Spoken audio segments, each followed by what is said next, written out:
The author has pulled item number 2, SB 1156, Senator Cedillo's bill, from today's agenda.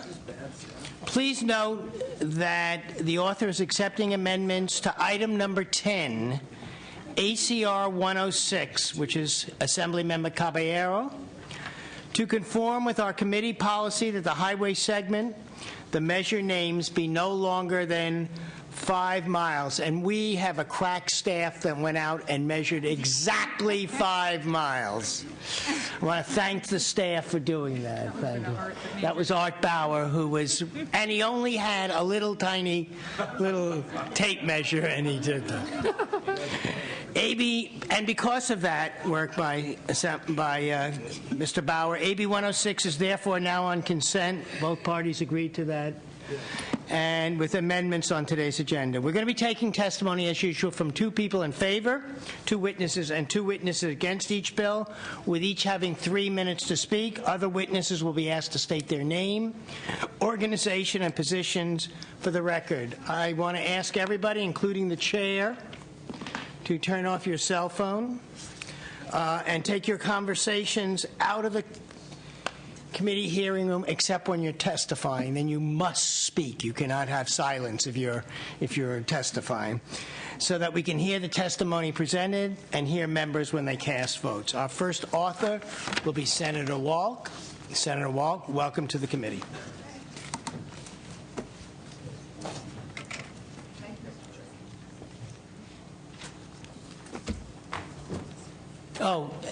We are going to begin today's hearing as a subcommittee. We do not, and we will interrupt anyone that's speaking only to have the secretary call the roll so we can have a quorum. So please begin as a subcommittee. Senator Walker. Mr. Chair and members, 1220 updates the statutory definition of fire apparatus to more accurately reflect the types of vehicles utilized by California's fire service under emergency conditions. The existing definition of fire apparatus became obsolete after the events of 9/11, when the Federal Office of Homeland Security developed a local response strategy. Their strategy included the use of emergency response vehicles that are not traditionally considered to be designed primarily for fire suppression, including hazmat vehicles and urban search and rescue vehicles, among others. Many of these new and necessary vehicles don't meet California's definition of fire apparatus. Not only does this hinder local agencies' ability to lawfully respond to emergency situations, but impairs California's ability to utilize federal grant money to purchase necessary vehicles, because many are illegal under California's own definition. Caltrans is in the final stages of updating the state regulations to address these recommendations. Essential emergency response vehicles can't be recognized in the regulations until the statutory definition is changed to include them. 1220 makes the necessary changes. And I have with me today witnesses who in support of the measure. I ask for your aye vote. Thank you. Witnesses in support. Good afternoon, Mr. Chairman. My name is Steve Foster. I'm here representing the California Fire Chiefs Association and the Fire District Association of California. Our mission has grown over the years. We have been tasked with much more in the fire service to do, and therefore we have to carry more and more equipment with us with a limited amount of folks to get things to the scenes. Just this week we had a terrorist attack set up in New York City, and all the equipment pre-stage, I would guess that some of that would have not met the criteria of the Department of Transportation in that state. We also have lighter specialized vehicles such as hazmat rigs and rescues, light, medium, and heavy duty, for the increased mission that's been assigned to us that we have to get to these scenes. At risk today are situations where we could possibly have a vehicle accident and there is injury involved, or we injure somebody in some way and we get cited or brought to court. We're trying to do the right thing, and it's just an abomination. There's a case in Orange County where a $2.2 million out-of-court settlement over an accident not even caused by the fire department occurred. So we're asking you to have sympathy on the fire service, to understand that our mission has changed. We do have a lot of things to bring to emergency events nowadays. We ask for your support and your positive vote today. Thank you. Thank you. Other witnesses in support? Thank you, Mr. Chairman. My name is Frank Drayton. I'm the past president of the operations section of the Cal Chiefs and the chairperson of updating the California Code. And I can advise any questions or anything the board has relative to this issue. Thank you. Are there other witnesses in support? Mr. Chair, good afternoon. My name is Afrak Vargas. I'm with the California State Firefighters Association, and I think Senator Wolk and Chief Foster said it perfectly. We just like to ask for your support. Thank you. Are there other witnesses in support? Are there any witnesses in opposition?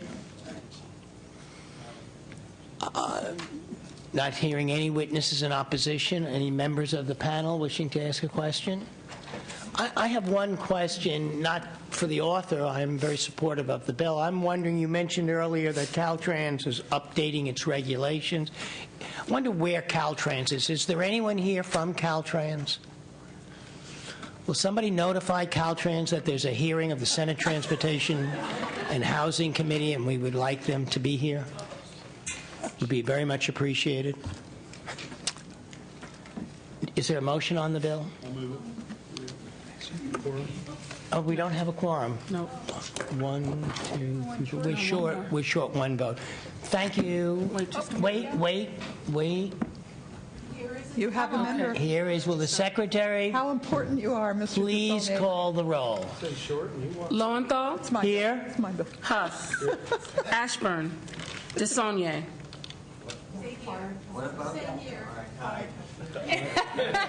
Buenas tardes. Harmon, Kehoe, Oropeza, Pavley, Semidian. Okay, we have a quorum. We have a quorum. The bill has been moved by Senator Oropeza and Senator Huff jointly. Would you like to close, Senator? I just ask you for your aye vote. Thank you. Will the secretary please call the roll? Lowenthal, Aye. Lowenthal, I Huff. Huff, I Ashburn. Desaulniers. Desaulniers, I Harmon. Kehoe, Oropeza. Oropeza, I Pavley. Semidian. Semidian, I 5-0. We have 5 votes. That's sufficient for passage, but we'll place that bill on call for the absent members. Thank you, Senator. Who should we do next? Senator Oropeza, would you like to present your bill?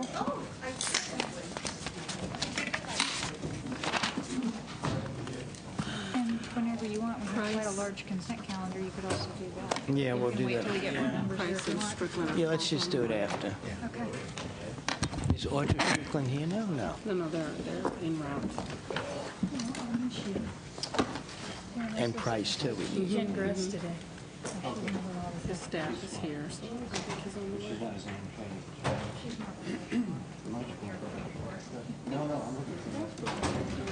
Well, I was just trying to be out of the way. I've been taking wrapping myself in Senator Oropeza, welcome. Thank you very much, Mr. Chair. May I proceed? Yes, you may. All right. First, I'd like to start off by saying that I agreed to the amendment on comment 6 in the analysis. So we'd like to add that. This bill is a technical measure that simply clarifies state law, but there is clearly a need to clarify state law in this case. Several local governments in the state have elected to make it their official policy to ignore defined violations and penalties in the state's own vehicle code for moving violations and punish these offenses under their own local ordinances. Such inconsistency in enforcement of the state's vehicle code fosters confusion and distrust among drivers, inhibits accurate collection of statewide data on moving violations that is used to track unsafe drivers and to calculate insurance rates. And it puts the state in potential danger of losing millions in federal transportation dollars. According to a formal opinion, which I do have copies of if anybody would like to see it, I received from Ledge Council a a formal opinion that these practices are not allowable under current state law. These practices of using the local ordinances. What you're saying is that this is clearly illegal Yes. according to Legislative Council. That's correct. For local ordinances when there's already violations, the same violation in the vehicle code. That's correct. Thank you, Senator. And so what we want to do is fix the loophole and make it clear. It's not a loophole, it's just not lack of clarity. People believe True. Better. I right, think better words. that they have the right to do this. And you're not questioning the wisdom of any of these laws, just that it's real. You want to clearly state in statute that what is already there but not clear, because some more, that if it's a violation of the vehicle code, it is not permissible, it is prohibited for local communities to establish the same violation in the local code. Thank you. Thank you. Any other any issues? I think it's very clear. It'd be interesting to hear what the opposition has to say, because the reason I made that point is that you are operating from a point of law Yes. at this moment. And so, witnesses in support. Good afternoon, Mr. Chair and members. Paula Labrie with AAA of Northern California, and we are in support of this bill. It is important to clarify the existing law, and we think that the vehicle code is embedded with a policy that supports uniformity in not only enforcing, giving penalties, and what the traffic law should be.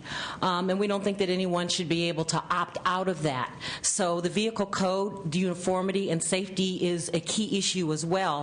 Traffic safety is an issue here specifically because when the local jurisdictions issue citations under their municipal codes, that information is not transferred to the DMV. Therefore, the DMV cannot keep accurate records and track unsafe drivers and take action, such as license suspension. And also that information is important for insurance companies because we need that traffic safety information to properly underwrite. So we support the bill. Thank you. Thank you. Other witnesses in support. Mr. Chairman, members, Mike Knudsen on behalf of the Automobile Club of Southern California. We think the law is very clear. The analysis does a very good job of setting out all the various entities, the AG. It's not just the Ledge Council that's opined on this. And even the Supreme Court has a case that's very much on point in our view. There's a couple of issues that are in the analysis that I want to kind of emphasize. One is a fairness question. We think that the same conduct by a California motorist should be treated the same regardless of where it happens and regardless of how it gets done. We're concerned about the fact that to allow this practice creates a bit of a conflict of interest for the officer. Where there is an incentive for them to write the Muni Code violation citation as opposed to citing under the vehicle code. There's also a dollars issue for the state that I want to make sure that the committee is aware of. Every one of these municipal code citations that get written takes money out of the general fund and takes money away from other things that this body has said the money should go to. And I guess also it potentially puts at risk the federal dollars. And also, it's very subject to challenge. A municipality that has written a number of these, where it challenged en masse by a third party, might have a very difficult challenge defending them and may have to refund the money, which is not, in our view, a good place for a city or a municipality to be. We are very much in support of the bill. Thank you. Other witnesses in support, just your name, organization. Tim Madden, representing the California chapter of the American College of Emergency Physicians, in support. Other witnesses in support? Witnesses in opposition?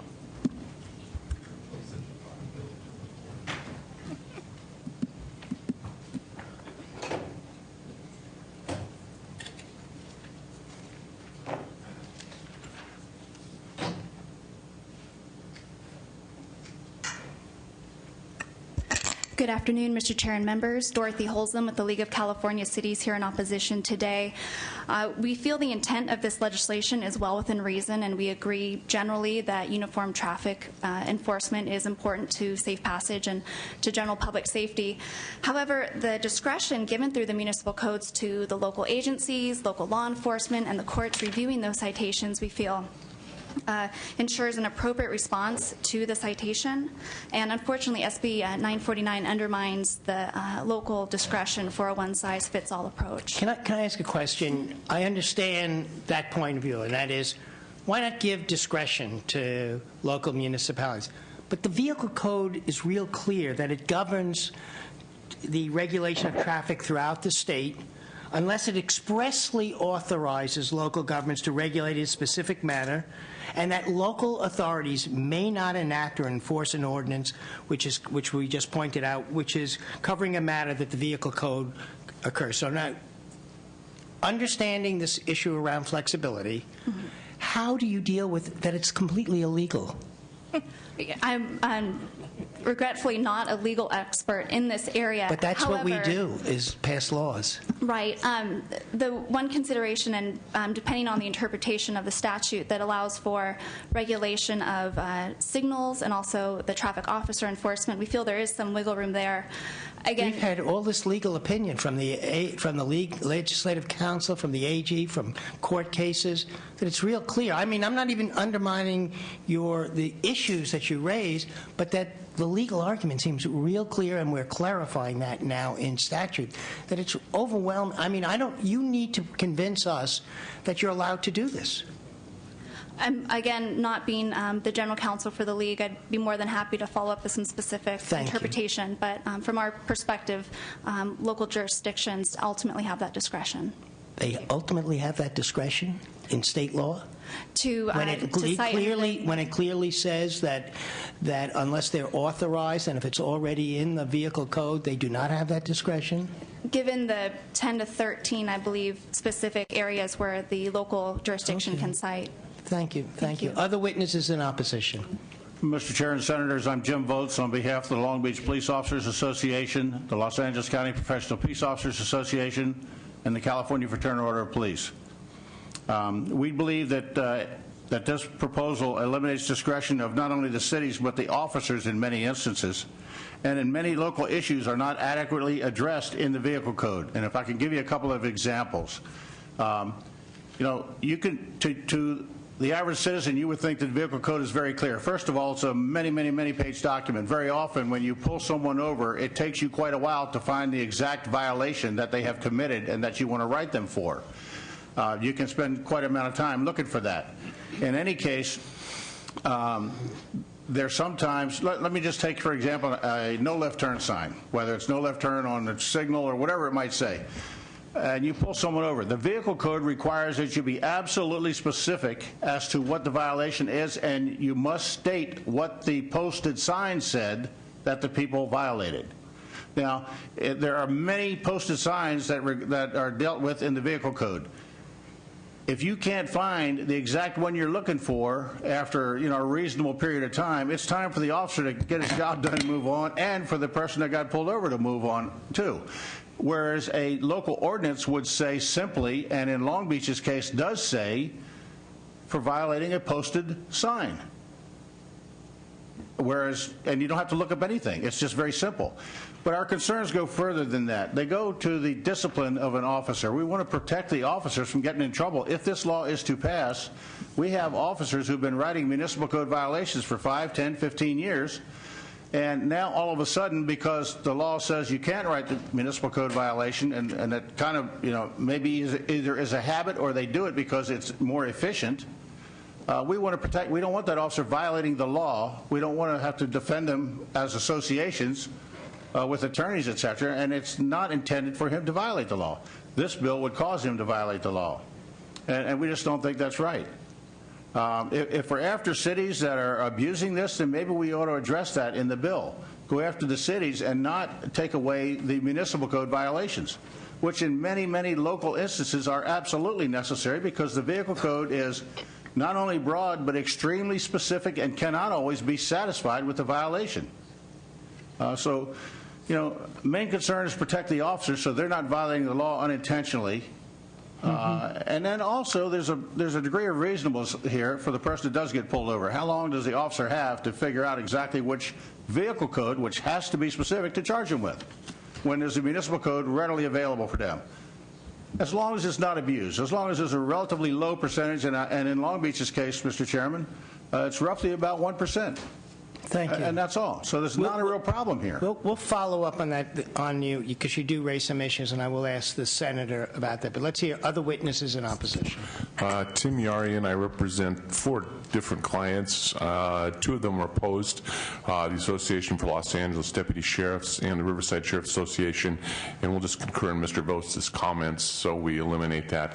2 of the clients have concerns. One is the Mountain Recreation and Conservation Authority, their Parks District in Southern California. They regulate traffic enforcement under the Public Resources Code, not through the vehicle code. I just wanted to clarify with the author. Her office said, we're not intending to cover you with this bill. I just want to make it clear that if your authority is derived from another body of law, such as the Public Resources Code, which regulates parks and recreation, that we're not going to have a conflict with that. I also represent the California Public Parking Authority. Parking ordinance is the same thing. The author's office stated parking is not covered by this. There's a lot of local parking situations where we have ordinances, one in your town actually involving a one-way street in Long Beach, which Assemblymember Lowenthal has a bill on. And we don't want to regulate that. So we just like to have clarification for parks and for parking that this is not, this bill isn't going to affect those, and then we'd be happy campers. Thank you. Nice to hear about happy campers. Any other witnesses in opposition? Just state your name, your organization, and your position for the record. Good afternoon, Mr. Chair and members. Danielle Higgs on behalf of the California State Sheriff's Association, also opposed for the reasons previously stated. Thank you. Thank you. Other witnesses in opposition? Jolena Voris with the Urban Counties Caucus, also opposed. Thank you. Thank you. Elizabeth Howard Espinosa on behalf of the California State Association of Counties, also in opposition. Thank you. And Steve Wallach on behalf of the County of Alameda, in opposition. Thank you. Members, questions? Senator Huff. Is there someone from the Highway Patrol here? Here he comes. Red lights and sirens. We also have the CHP if you want them. They're here as a resource as well. Yeah. He's coming up. Vehicle codes in hand. There it is. Oh, and the DMV, too. I'd just like to hear your opinion on this. I mean, you're charged with enforcing law throughout the state, and that must present a little bit of a patchwork approach from your perspective. That's what I'm thinking. I'd just like to hear that from your words, and if you have comments about this. Good afternoon. Good afternoon, Mr. Chairman and committee. Captain Avery Brown with the California Highway Patrol. First, we do not have an official position on the bill, but to answer your question, we'll provide you some operational perspective as to what takes place, if that's okay. The first thing I'd like to say before I start is that the Highway Patrol, unlike other cities or jurisdictions, we do not derive any revenue compensation from the citations that we issue or write. So if we're within a city and we happen to witness or see a particular violation, we're going to write the California Vehicle Code, because that's a standardized body of law that exists that covers conduct and behavior on and about the roadway or road throughout the state of California. The practice of enforcing city ordinances or county ordinances becomes operationally difficult, because we would have to memorize all of the ordinances and all of the statutes that the cities or the particular jurisdiction would develop, and then we would have to come up with some unbiased way of deciding whether or not that violator meets the residency criteria or whatever it is, to decide, do we write the ordinance or do we write the vehicle code? So it's problematic for us. Using the example that my colleague used just a few minutes ago, if I had any concern as to the turning violation, then the vehicle code clearly addresses that. I just go to 21-461 of the code, which says obedience by driver to official traffic control device. And that's the catch-all if I violate a posted regulatory sign that is sitting there. So I don't have to get down into the minutia of 21-460 A, B, C, or 61 all of the way down. I can write the general code and then articulate it. So having the inability to memorize all these ordinances makes enforcement problematic, because we get into a situation now where I'm unable to look at a driving record and determine habits, practice, prior behavior, and it impacts enforcement and also prosecution later on with collisions and other greater events. Thank you. Before I ask another, I want to follow up with Captain A. Once a citation, and also the representative of local law enforcement, also, once a citation is written, is it reviewed by anyone before it's sent out? How does that work, the actual citation? So, for example, if there's some question, it's kind of interesting, and this is really a reflection of one's perspective. On one hand, we had witnesses in support of the bill who said that there's really, this places the officer under a conflict of interest, and then detractors of the bill or opponents of the bill said, this takes away the officer's discretion. So whether it's conflict of interest, we're seeing it from two different sides, and I appreciate that. The question really is, and I want to get back to what you had said, and maybe to when I asked that about who reviews it. I agree that, first of all, I think the law is real clear, and I thank Senator Oropesa for clarifying it, and I will be supportive. However, there are abusers of this, and we know, and then there are cities, such as you mentioned that you represent, who have 1-2%. They're really not using this for fines. They're trying to figure out whether things are in the vehicle code or not. The local ordinance, violation of a posted sign, maybe more, because they're just not clear or sure. They think this is the most. And so when the question is there any way of finding, how do we protect the officer who innocently thinks that it's not covered in the vehicle code, and that the city, because that's what you're saying, is how do you protect those officers who are not doing it, who may have been doing this for years because they think that's really the code that they're operating, and it may not be any longer. And at the same time, and I don't know, I don't have the uphold what Senator Oropesa is saying, that is, that this bill, it's real clear that if it's in the vehicle code, it's in the vehicle code, and locals cannot pass ordinances that circumvent the vehicle code in any way. When there is a real lack of understanding on the part of the officer whether it really is covered or not in those few instances, is that officer now liable in any way? And so the question is, as this bill moves forward, is there a way that we could write inadvertent, that you will consider not changing the bill, but when there is those cases, and I don't know if you can, I'm not saying, but if it is at all possible at those times, that the officer, that it's real clear that if it's in the vehicle code, it's in the vehicle code, and that's it. But when it's not clear, maybe Ledge Counsel can help us. Is that when there is that lack of clarity? Is there how does? Do we put an officer at risk who's been doing it one way, thinking that that's really the code that they've been operating under? Are they at risk at all now? Well, I'm here only to address the issue that was raised by the memo that the Ledge Counsel issued. So this is beyond the scope of the opinion, right.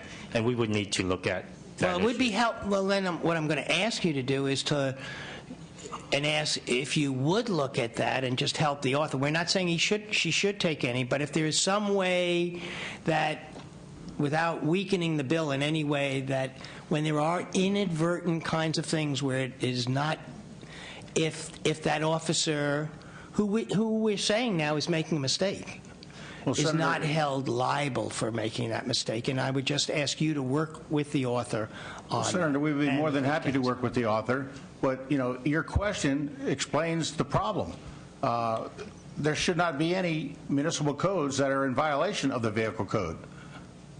So if the officer has been writing and is writing a vehicle code violation, and this law passes, and it shouldn't have been a municipal code violation, then the officer has inadvertently broken the law.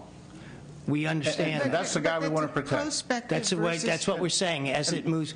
Well, all we're saying is that, is there any way that officer, as you pointed out, may not know it's a complicated vehicle, may not know that it's a violation of the vehicle code. And that's what you're saying. We're just saying, if there's any way for the senator to deal with that, and I'm not saying I know how, I would just like that discussion to continue if this bill moves forward. Sure, and I absolutely, Mr. Chair. But I would say that if there is a concern about a retroactive kind of application of some kind of breaking of the law prior to the clarification that we're doing now, that is not our intention. And so if there's a way that we can work with that and accommodate the concern, because I share that concern, I would have no problem with doing that. So let's work on it. Again, I don't know if there's a solution to it, but you do raise, because there are vehicle code, and we do authorize local ordinances when it's not covered on it. It's that gray area where that officer may not be clear on that. I would just like to see if we can work on that if this bill moves forward. That's all. I would too, Senator. And if the direction of the bill is to prevent cities from abusing the municipal code circumstance for money's sake, then maybe we ought to address those cities. No, it's upholding state law is really the focus of the bill. It is cities that are abusing it, but they're abusing existing state law, and Senator Oropeza is just clarifying what is state law and making it very clear. Yes, sir. Senator Pavley.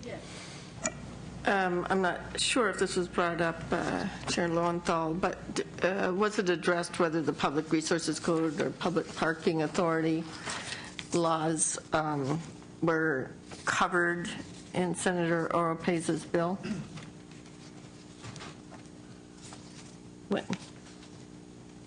Maybe, Jenny, you can, do you know what parking? Their municipal code. Pardon me? Parking municipalities are explicitly authorized in the vehicle code. Well, the Public Resources Code is, he was talking about the MRCA, which is a subset of the Santa Monica Mountains Conservancy, and these are in park areas owned by the Conservancy. That's not really a public parking authority. The bill does not include park authorities. It's public. May I follow up? Sorry about this. Certainly, Senator Pavley. Maybe Yes. you can rephrase that to have me specifically ask, because my understanding was a Public Resources Code and related also to the Public Parking Authority. Yeah. With respect to the Public Resources Code, MRCA is covered. Their authority to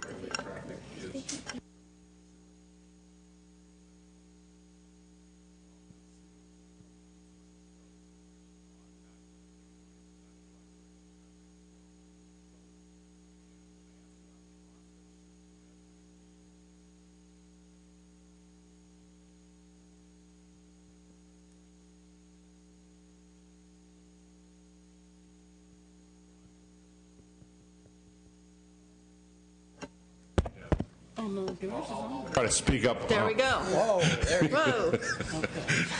I was going to speak up loudly, but I don't have to.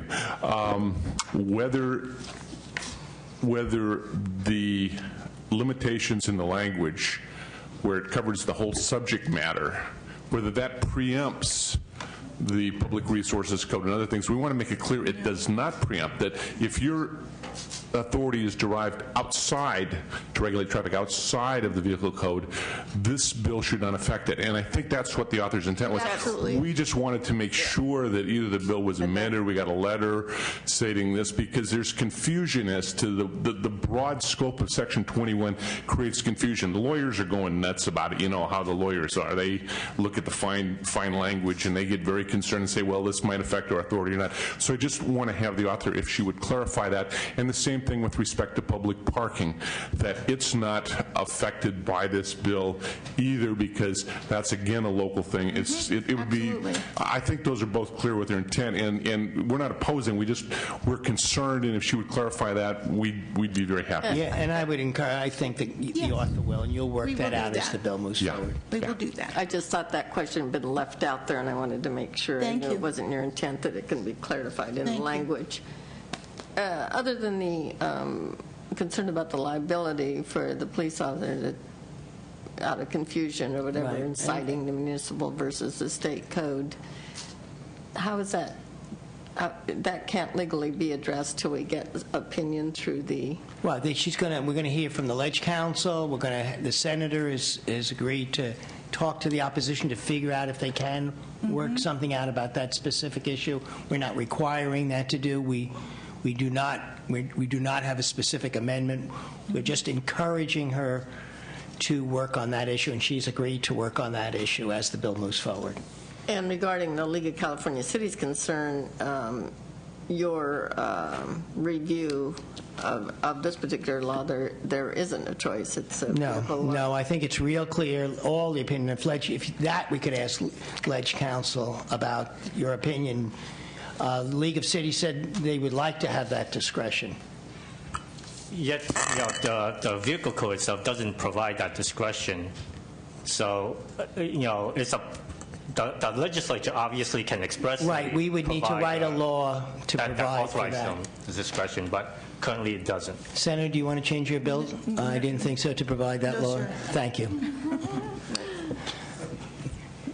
I think we've had a full and robust discussion. We understand the issues on both sides. I think, Senator, would you like to close? I'll just reiterate that I'm very happy to work on these issues that have been raised to see if there is some way to accommodate them within the parameters of the measure.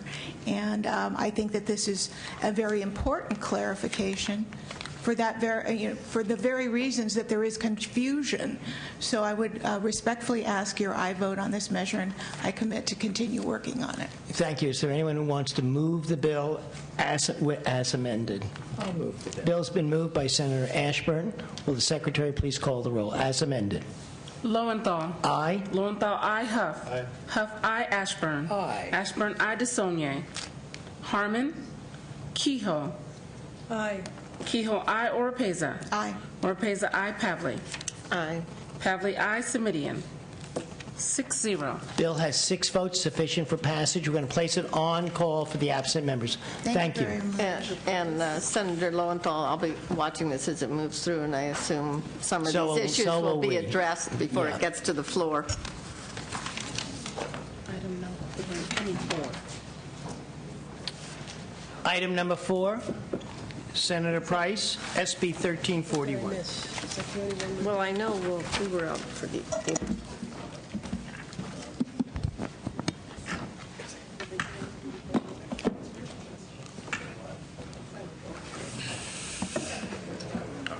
I do fine. How do you do? Very well, thank you. Very good meeting, Dale Bonner. And you need to fill me in.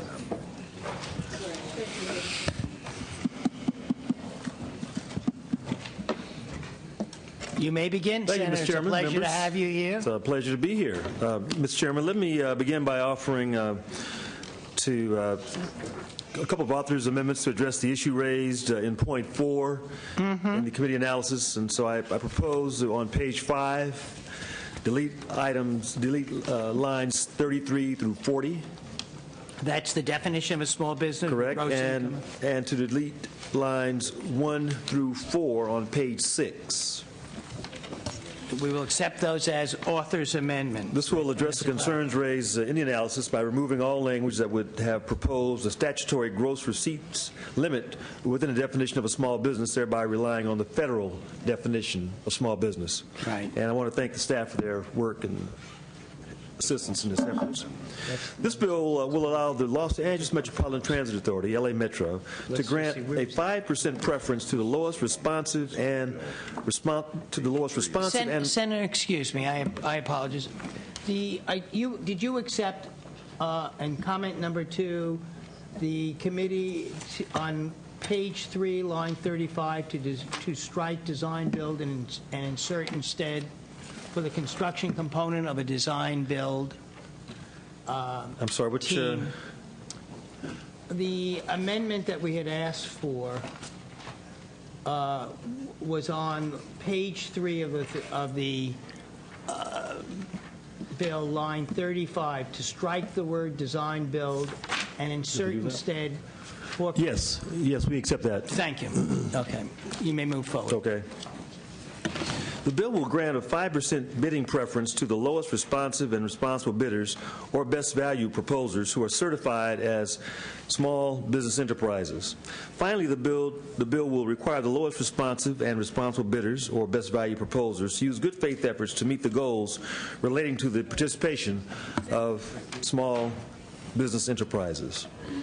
Small businesses, as you know, are the foundation of our economy and workforce. During these difficult times, we must invest in small businesses to restore our economy. SB 1341 will assist small businesses by giving them a greater participation in metro procurement contracts. The LA Metropolitan Transit Authority is the largest transit agency in the state. The agency is responsible for programming transportation funds and for planning, construction, and operation of the county's transit system. Metro issues approximately $500 million to $1 billion in contracts annually.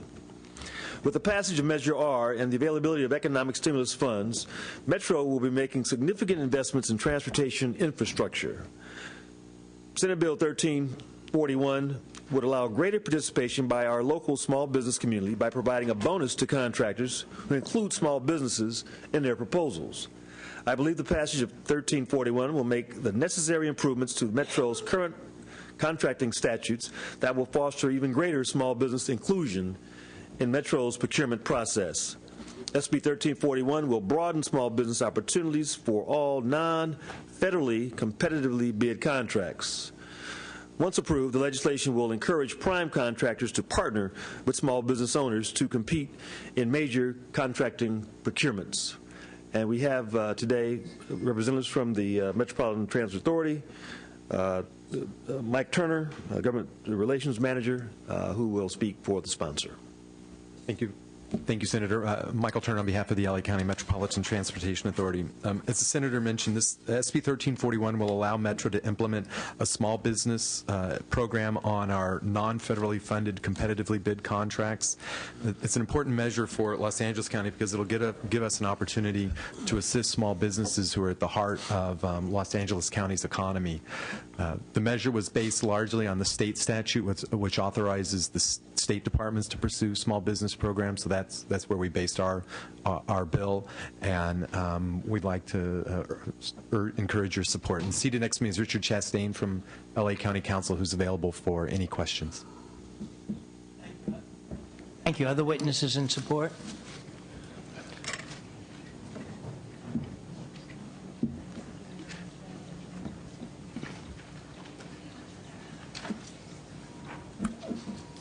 Thank you, Mr. Chairman and members. Dave Ackerman with the Associated General Contractors. We've not taken a formal position on the bill yet, but we've worked with Senator Price, and we're very supportive of the small business efforts to bring small business firms into construction contracts. We do have just some concerns with the bill. We've discussed with the sponsors and notified the author's office just of how the bill will work, and we want to make sure that it works. It appears anyway, and I'm a little puzzled by some of the language in the bill, it appears that it seems to authorize best value contracting wherever the district chooses to do so, in addition to go to lowest responsible bid.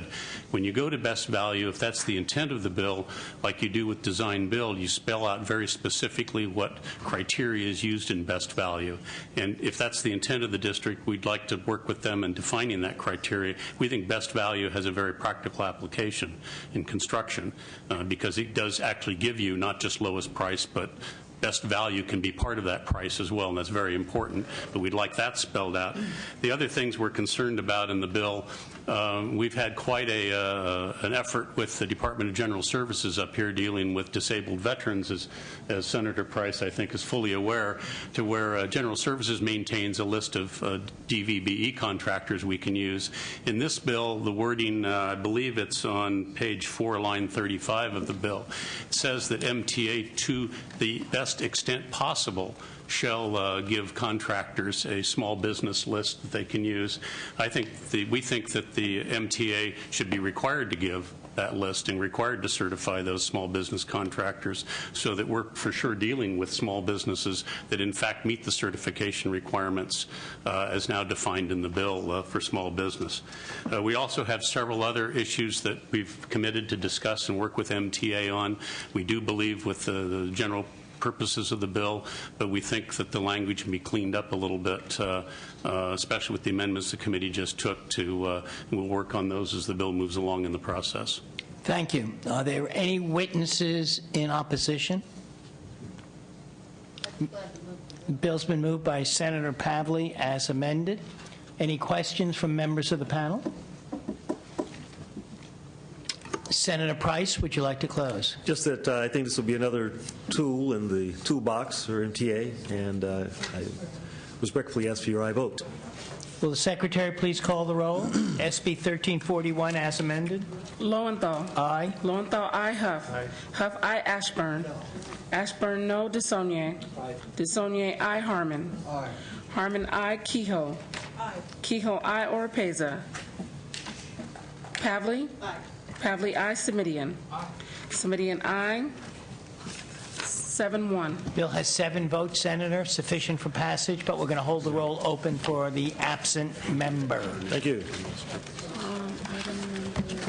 Thank you. Moving right along. Item 9. Let me see. So we've done Paisley, we've done Walk, we've done Price. We have item number 9, Assemblymember Strickland. Welcome.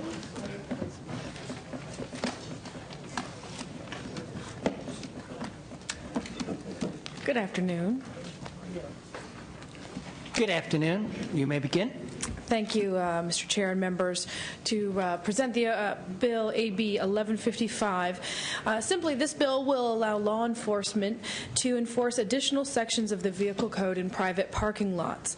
Local law enforcement sometimes witnesses vehicle code violations in parking lots that are potentially serious public safety hazards, but do not have the authority to enforce our vehicle code laws unless the violation is speeding, reckless driving, or racing. We need to provide our local law enforcement with additional tools to ensure safety, and this is in the best interest of the property owners, the public, to allow police officers to enforce additional vehicle code sections, and such as driving under the influence, throwing objects at or from a vehicle, which obviously present significant danger to public and private property. AB 1155 does not change the requirements already in place before enforcement on a parking facility can occur. Thus, private property rights are protected, and the public is properly notified by posted signage as required by the vehicle code. I would ask for your support of the bill. Thank you, Assemblymember. I would like to compliment you. One, we just heard Senator Oropeza's bill, which will leave this committee, which really talked about the vehicle code and local ordinances, and you have really come and done it the right way, have asked for the authority under the vehicle code, which was the justification for that we said that has precedent statewide, and so thank you for following the law and doing what really needs to be done to amend the vehicle code. Thank you, Mr. Chair. I always follow the law. Oh, Senator Ashburn's going to move the bill. Senator Huff. I think the intent of this is good, but the private property doesn't follow the vehicle code in installing signs or in striping or in doing other things. So how do you differentiate what's a legitimate that follows according to code so that they can actually cite somebody? For instance, you'll often see in a supermarket lot a stop written on the down here, but there's no sign. Or the sign is half the height. Or the sign is half the height, and yet there are uniform posting requirements from vehicle code to say how high it has to be, what the size of the sign is.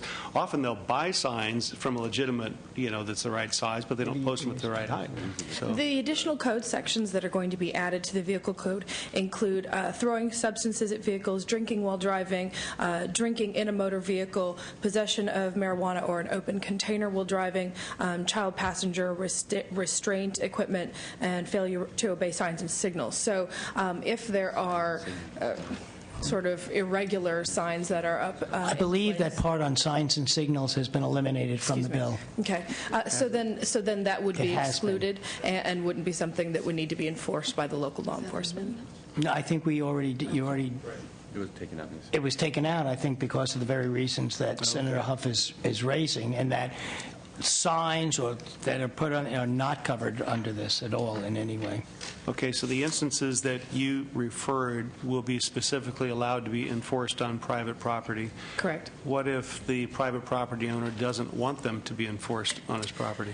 This was brought to my attention by the city of Moore Park, and they said in their all of their years of incorporation that basically what has happened is that a private property owner has come to the city, requested that the policing occur, the surveillance and patrol of the private property, and then an ordinance is passed in conjunction with the city council, working with the private property owner, and then posting the signage that would then indicate to people that it would be patrolled by local law enforcement. So really, this is a sort of a team effort to bring about local law enforcement being able to do these types of activities on private property. So that really has been the origin of this type of effort in the past. Okay, I understand the origins, but are you saying that any law enforcement would be able to go onto private property and enforce the vehicle code as pertained to this without that property owner's permission? No, it's clearly stated only with the owner's participation in the posting by the owner of this. Okay, so it would have to be posted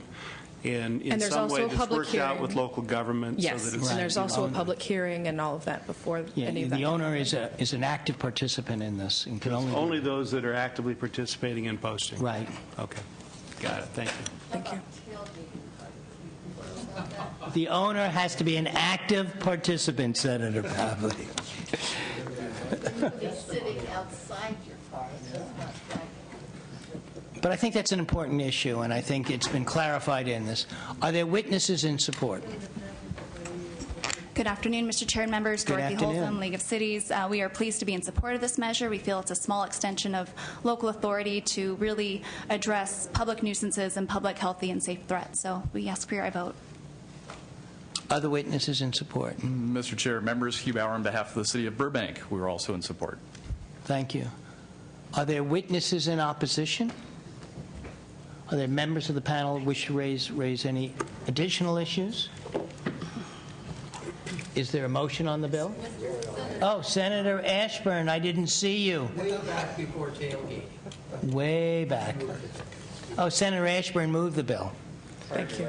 He was the one that indicated that he always follows the law. Senator Ashburn, the bill has been moved by Senator Ashburn. Would you like to close? I would ask for your aye vote. Will the Secretary please call the roll? Lowenthal. Aye. Lowenthal, aye. Huff. Huff, aye. Ashburn. Ashburn, aye. DeSaulnier. DeSaulnier, aye. Harmon. Harmon, aye. Kehoe.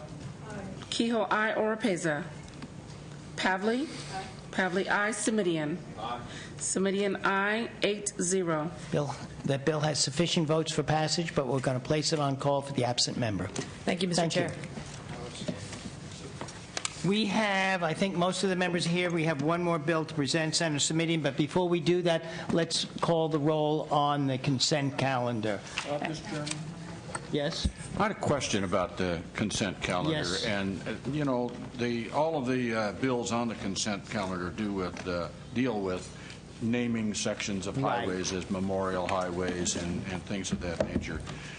Wasn't there some discussion in this committee some time back about having these types of bills? And is there a better or different process for bringing these forward? And We did an administrative process at Caltrans. The governor vetoed it. Yeah, I had a bill that would have made it an administrative process by Caltrans, but the governor... that's what I'm thinking The of. governor vetoed the bill.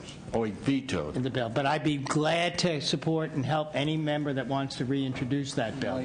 We also had a discussion about a month ago, which was raised by Senator Oropeza, about what are the guidelines on this. And we then modified our guidelines, and that is one of the reasons why Assemblymember Caballero amended her bill. We said that the person had to be deceased we also said that it could not be no longer than a 5-mile stretch, and Assemblymember Caballeros was longer than that. But I agree with you, it's still unwieldy, but going through this, it should be done through administrative. I would probably lean towards trying to have some type of bill like you attempted, well, you did fashion it, just the governor vetoed it, but maybe defer this to an administrative hearing. That's exactly what we wanted. Some type of guidelines of whatever. We agree completely. That's exactly what we did. Maybe we should look at that again. Thank you, Senator. With that in mind, I'd move the consent calendar. The consent calendar has been moved by Senator Harman. Will the Secretary, as with the amendments already there, will the Secretary please call the roll on the consent calendar? Lowenthal. Aye. Lowenthal, I Huff. Aye. Huff, I Ashburn. Ashburn, I DeSaulnier. Aye. DeSaulnier, I Harmon. Harmon, I Kehoe. Kehoe, I Oropeza. Pavley. Pavley, I Semidian. Semidian, I 8-0. Consent calendar has 8 votes. We'll hold it open for the absent member. Senator Semidian. Thank you, Mr. Chairman and members. Last fall, I was contacted by a constituent who was struggling with a red light camera citation. In fact, she had, still can't nail it down, at least 3, I think a half a dozen, if you include all of the ones that were for toll violation as well as red light. Like many members, we're used to getting these calls from time to time. But her case with at least 3 and sounded like half a dozen seemed a little extreme. And then it seemed particularly extreme when she indicated that they were all for violations in Southern California and that she lives in San Jose. And it seemed particularly extreme when she indicated that other than the fact that it wasn't her car and she wasn't the driver and the license plate was different and it was a different model and a different color. Tacky. You're just going to the fine points. And then the challenge was that trying. There ought to be a law. There ought to be a law. Thank you, Senator. That leads right into this. Then she discovered how trying it can be to try and untangle the situation once you found yourself in this maze. In her case, not once, but as I say, I think now half a dozen times. We agreed to work with her to try and fashion some legislation that would address that concern. Initially, members, our focus was on the issue of how do you contact someone and get this sorted out. What we discovered as we conferred with your committee staff, and thank you very much to committee staff for long hours, more above and beyond the call of duty, not just with committee staff, but with folks in law enforcement and in the judiciary, is that this is a growing problem as the use of red light cameras, as they're popularly referred to, has grown and grown and appears likely to continue growing for a variety of reasons. What you have before you then is a bill that is designed to improve the situation with red light cameras around the state of California, not just on the limited issue that was brought to us by my constituent, but on a host of process and procedural issues that we think maintain public safety, but still, but do a better job, frankly, of providing for some due process and for making sure that these tickets are given with a certain degree of rigor and with public safety as the primary concern. I'm going to take the opportunity to just say, here's what the bill does. Requires a sign at every intersection that has a system so people know that there's red light camera enforcement. It clarifies what is required to operate a system and says that all the things that are in the code must be done if somebody wants to operate a system. Can I interrupt just for a moment? Senator Smitty, is this going forward on new locations? Would not affect existing locations? Actually, I believe the signage language, and I'll look to your staff to confirm this, would apply to any system that has signage. That with signage requirement would exist, would require existing locations. But we're not talking about a situation where an existing camera system, which are very expensive to install, would have to be taken out. What we're saying, no, we're not saying it has to be taken out. We are saying that signs would have to be put up. Okay, Thank you. Right. Existing law says it has to be at the intersection or at the entrance to the city. Yes. You're saying it has to be both now. That's right. And we may hear some from witnesses who have concerns about this. But imagine, if you will, that when you enter the city of San Francisco, there's a sign at one end of town, a sign at the other end of town, and that's your notice that there are red light camera enforcement throughout the city. It doesn't really get the job done. So Beg your pardon? Time's up. I respectfully ask for an aye vote. May I ask a question? How is this going to fix the poor woman that was getting the tickets? Well, one of the problems. She was long gone. They She's gone. they are signed. They are signed in San Diego, and signs, they're interesting, but limited in the other provisions of the bill advice they impart. address. One of the difficulties is that you have private sector contractor working with a public sector agency, and there are some specific requirements around law enforcement. So what we have done is tightened up who's responsible for what in the bill, been very clear about the fact that there are some things only law enforcement can do. And then this is where it gets interesting, members, and this is where members of the judiciary who I've spoken to have weighed in on this point, Senator. Right now, people are getting what are not traffic citations or a notice to appear. They're getting a notice of violation or a traffic violation notice, sometimes called a TVN, that says you have to fill out this form and send it back to us, and if you don't, the ticket is yours. And the fact that it isn't you and is another person at the other end of the state, notwithstanding, you have to not only either essentially self-incriminate or you have to identify who that other person is, hence the nickname snitch tickets that has been given out for what's going on. What we've done is clarify that it's only the actual violator who can be liable, and we have taken, to your point, Senator, language is in the bill that says that when these forms are sent out, they have to be on forms approved by the Judicial Council, and there has to be specific reference on who you can talk to, at what number, and during what hours to clarify this so that we don't have local government saying to the private contractor, that's your responsibility, private contractor saying to local government, that's your responsibility, and a member of the public who can't get through to anyone to actually answer their question. So they have to have somebody to talk to, but you don't specify who, either the contractor or the city? I think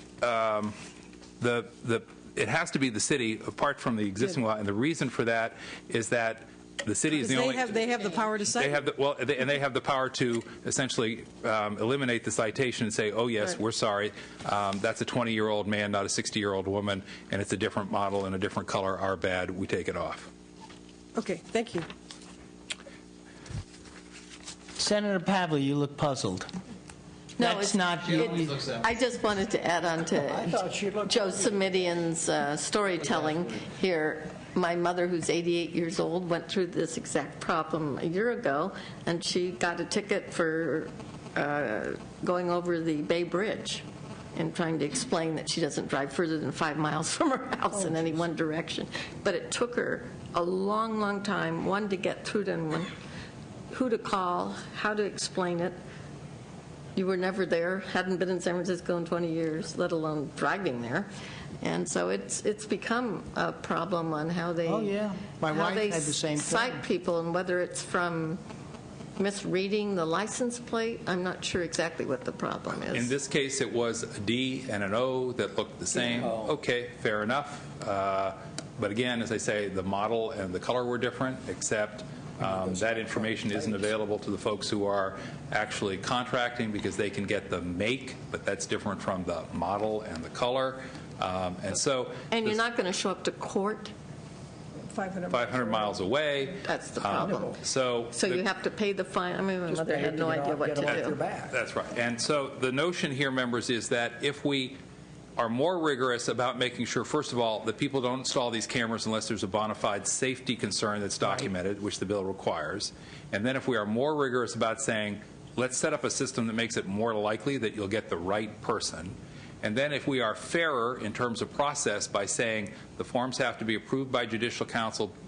By the way, you can't change the form of the Judicial Council, and if you do, your citation is no longer valid. Right now we've got a system where some of the forms are Judicial Council approved, but people vary them slightly to their advantage. Quasi-official. That's quasi-official. And then, by the way, you can't send a notice to someone telling them that they're going to be stuck with a ticket if they don't fill it out and tell you who the violator is, essentially turning them into a member of your law enforcement program. If we do all of that, plus have the requirements that I alluded to in the response to Senator Keough's question about having someone who actually has to be responsive, we think it's a lot better and still allows folks where there are bona fide safety concerns to have the red light camera if that's the local judgment. Thank you. We take that as your introduction. And my close. And, well, we need to hear witnesses in support first, then witnesses in opposition. Witnesses in support. Mr. Chair, members of the committee, Tim Chang with the Auto Club of Southern California. 7 years ago, we did run a bill by then Assemblywoman Ora Peza that sought to address some of the shortcomings in the original law on red light camera operations. Many of you may recall that there were many incidences, especially in the southern part of the state, in San Diego in particular, where the local jurisdiction had turned over operation of these systems over to the vendor with very little oversight, and as a result, motorists were being unwarrantedly cited for violations. We are glad to see that Senator Simitian has picked up the mantle and is seeking to improve through some processes to ensure that these tickets are delivered to the right person, that jurisdictions don't engage in fishing for who the right violator may have been, and certainly we also appreciate the fact that he will be installing some criteria on what intersections are actually outfitted with cameras, and that safety is the primary concern. Thank you. Other witnesses in support? Yes, Paula Labrie with AAA Northern California, and we also support in concept. We understand that it's a work in progress, and certainly want to see this follow through and move along, and certainly supportive of all of the provisions that the author is putting into the bill. Yes, again, we were co-sponsors of that legislation. We're glad to see that this is going to get tightened again. We have had a significant number of complaints from our members, and so we think this is a good timing to look at this issue again and sort of clean up some things that we were not able to. Thank you. Are there other witnesses in support? Witnesses in opposition?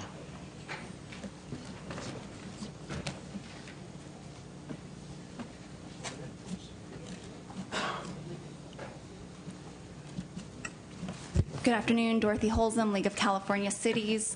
First, we definitely want to say that red light cameras should be a public safety tool. We couldn't agree more with that.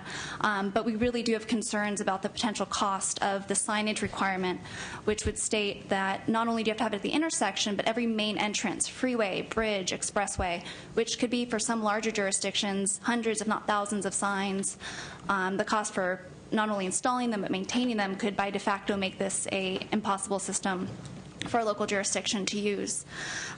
Further, we know there are a number of amendments being considered, and we haven't seen that specific language yet, and we definitely want to continue our conversations with the author. But the direction they're going in are very disconcerting, especially some prohibitions against which type of law enforcement agency employee can review those citations, as well as reporting requirements to the state and other agencies. So we currently have an opposed position, and we do look forward to continuing conversations with the author about these pending amendments. Do you have a letter of opposition with this as stated in it? We have Yes. not seen that. Oh, okay. So if it would be helpful if we could see the letter, and so we Definitely. did not. My apologies. No, that's quite all right, but we do need that letter. Senator Simitian, do you want to respond to that? What about cities that have hundreds of entrances?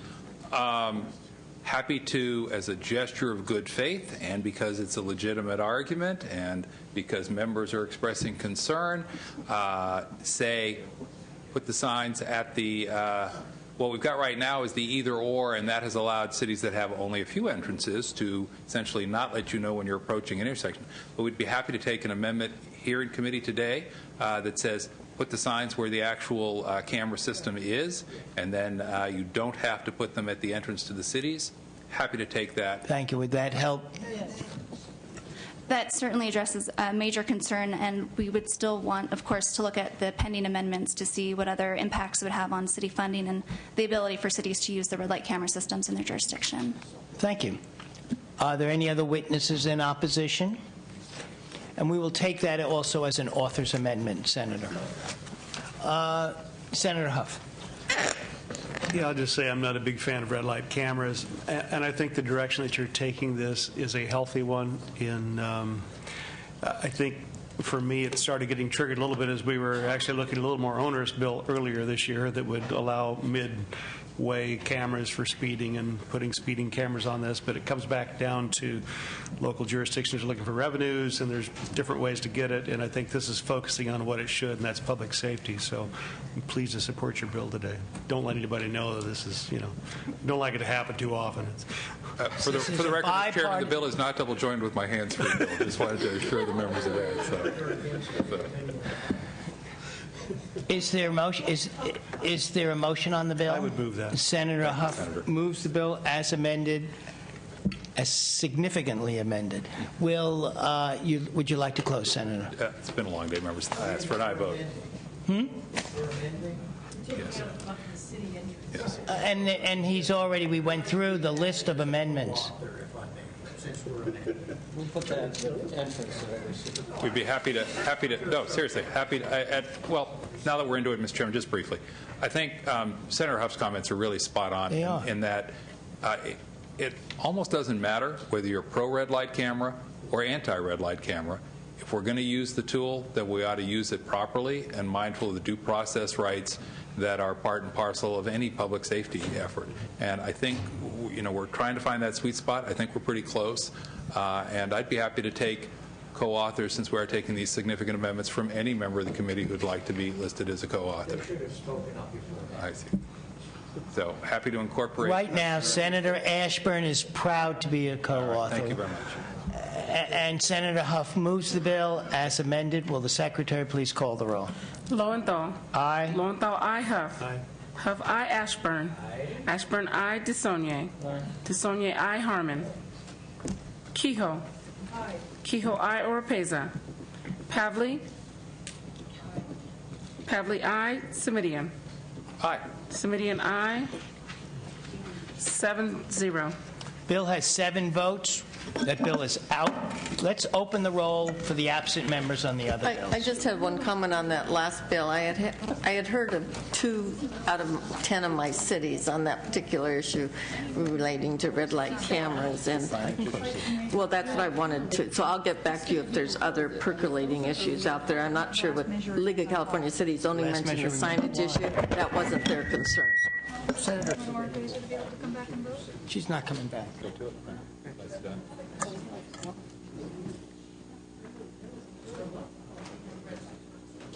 I'm going to open the roll.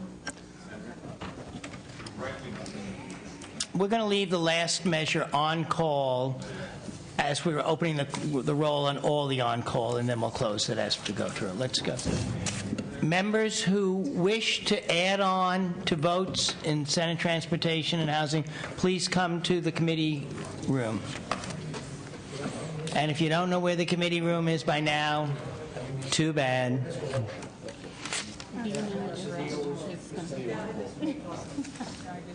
Let's open it up. Come on, members need to live. Let's open up the roll. We're going to open up the first one, Senator Oropeza, SB 949. The roll now is, what is the vote with? Okay. As amended. As amended. Current vote 6-0. Chair aye. Vice Chair aye. DeSaulnier. Aye. DeSaulnier aye. Harmon. Semidian. Aye. Semidian.